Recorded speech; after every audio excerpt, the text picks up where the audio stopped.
Okay, I can deal with it. Okay, so now yeah, now I have to basically get some more information about these vinyl records. I don't have too much time, so I'm gonna run these as fast as I can. So yeah, this was like considered a gimmick at the time, you know, because if you listen to him as music, he was more of like a pop rapper, and so you know his financial stuff was not going too good. So basically, what ended up happening was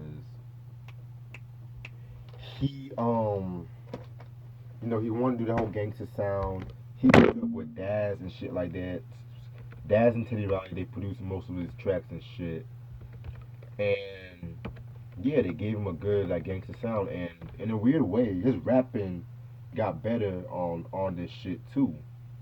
His rapping got better, you know, and also the fact that he was actually going after like a couple of rappers too at that time too. Like he was going after, you know, with songs like "It's All Good," "Break 'Em Off Some Proper" or something for the OGs. He was going after like hella niggas like Run DMC, Third Base, Redman, Q-Tip, like any rapper that kind of dissed him in the past. That's who he was going after.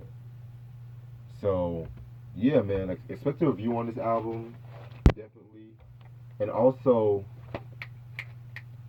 what was I say? Also, he was originally supposed to come out with an album on Death Row Records called Too Tight. That ended up getting shelved and shit like that. So I heard a couple of tracks on it.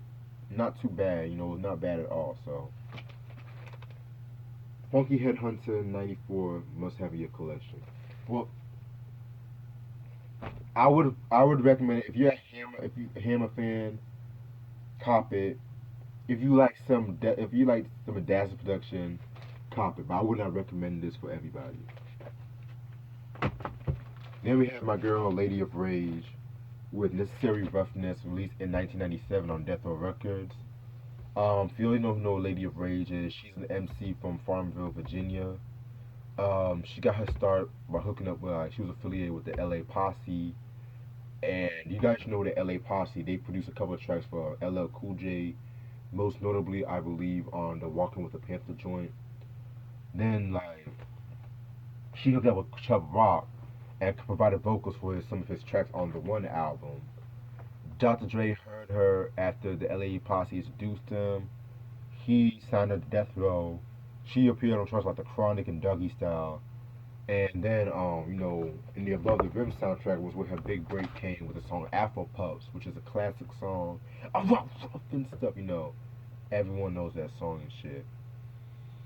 Then she was supposed to come out with an album called Eargasm, but that ended up getting pushed back and back and back, you know. And Death Row was notorious for having albums pushed back, which was kind of unfortunate because the album, of my understanding, was originally supposed to come out like 95, 96. But then once Tupac got signed, it was basically all eyes on him. So yeah, you know. So plus she didn't want to take part in the whole Bad Boy beef and shit. So basically, got pushed under the radar. So once Pac died and Suge went to jail, they started working on a new album, and that's how Necessary Roughness came about. This album only came out with one single, which was called "Get With the Wickedness" and shit. Um, yeah, "Get With the Wickedness." Very. This is actually not a bad album. I have not to be lying with you. It's actually not a bad album. This album kind of gets kind of shitted on low key because, for one, this album came out after the whole Death Row Prime, and two, it does not really have that West Coast sound like many other Death Row releases have because on some real shit, you have Daz who did his thing on his album, who was practically Death Row's saving grace at that time. Superfly. But then you have East Coast producers like DJ Premier, Easy Mo B, underrated, Kenny Parker, you know. So the album has like a boom bapish sound to it. So very dope album. By the way, you know, it's not like the best release from Death Row, but still essential, you know. Besides, Lady of Rage can spit too, so she elevated some of these beats. So yeah, and this was actually the last Death Row album to be distributed by Interscope Records. So that should tell you something. final album. This album. Boom! Busta Rhymes' first album, The Comin', released in 1996 on Elektra Records. Man.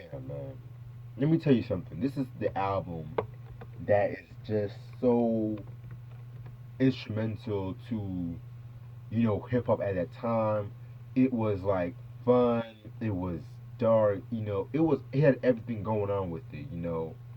This is definitely Busta at his prime. 96 on Electrolyte.